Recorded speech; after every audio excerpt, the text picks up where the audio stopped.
month. We've all seen it, heard it, lived it. The frustration over fake news, the accusations of biased news coverage, the call for clarity, fairness, and all points of view. Well, we get it, Colorado, and we are listening. We understand a lot of people don't trust journalists these days.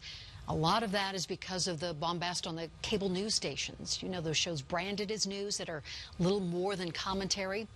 That is not what we're about here at Denver 7. We are committed to being open and honest and accurate. And that is why we are launching 360. It is our commitment to you to give you all sides of the story so you can form your own opinions. And what better topic to start with than the hot button issue of gentrification and this sign that will forever be infamous in Colorado. That's right, Ann. 2 months now after its flashpoint, and the issue of gentrification in Denver has grown even hotter. Now, another summit to address the complications of our changing city has now been planned by a new coalition formed out of the Inc. coffee shop flap. Now, Inc., you'll remember, in Denver's 5 Points neighborhood, put out that sign that said, happily gentrifying the neighborhood since 2014. Now, they claimed it was a joke in poor taste that backfired, and boy, did it backfire.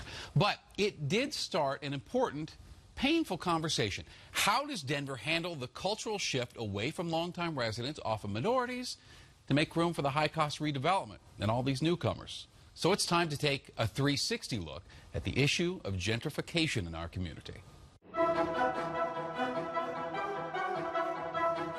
The word gentrification is politically charged. The Merriam-Webster dictionary defines it as an influx of middle-class or affluent people into deteriorating areas that often displaces poorer residents. Now, put it another way, conform to a new way of living or leave. They're being pushed out. The cost of everything is going up. And there's probably no larger issue in Denver, one of the fastest growing cities in America. So let's begin this 360 view with that short-sighted marketing sign outside of Inc. Coffee. Now, more than a sign, it's a symbol of a cultural shift that's been brewing hotter and hotter for years. Noah Prices feels it. He's lived in 5 Points his whole life. A lot of people that have been here for a long time can't afford to live here anymore. So people are feeling already disenfranchised. So this just makes them feel even more disenfranchised.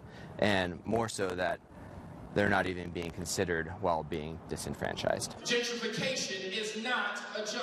Anger and frustration came to a head earlier this month at a gentrification summit at Shorter Community AME Church, where much of the vitriol was directed at politicians in general and Mayor Hancock specifically. Developers have had a free-for-all, and things have really gotten out of control without concern for being sure that people aren't involuntarily displaced. This is personal. I've got family members who, my own children have said, you know, what's going on here? But of course, like any mayor, Hancock must serve and protect residents while also presiding over and encouraging growth. Prosperity is not always painless. Something Denver resident Isaac Bouchard felt the moment he saw Inc. sign. And then maybe this comment was in poor taste, but the other side of it is you can't stop progress, especially in a city as fast-growing and as desirable to live in as Denver. It's the classic conflict of a growing city. Embrace the socio-economic shift of strong commercial and residential redevelopment, knowing it leads to better schools and roads, but understand the changes will likely push out natives who have strong cultural ties to the neighborhood. The view for lawmakers is far from crystal clear. On one hand, embrace healthy growth and add millions of dollars to city coffers, but on the other, create a purposeful slowdown of new construction while prioritizing affordable housing, knowing that doing so means potentially losing new business like Amazon and millions in tax revenue. We are pushing our elected officials to stop lining their pockets with development money and start listening to the people.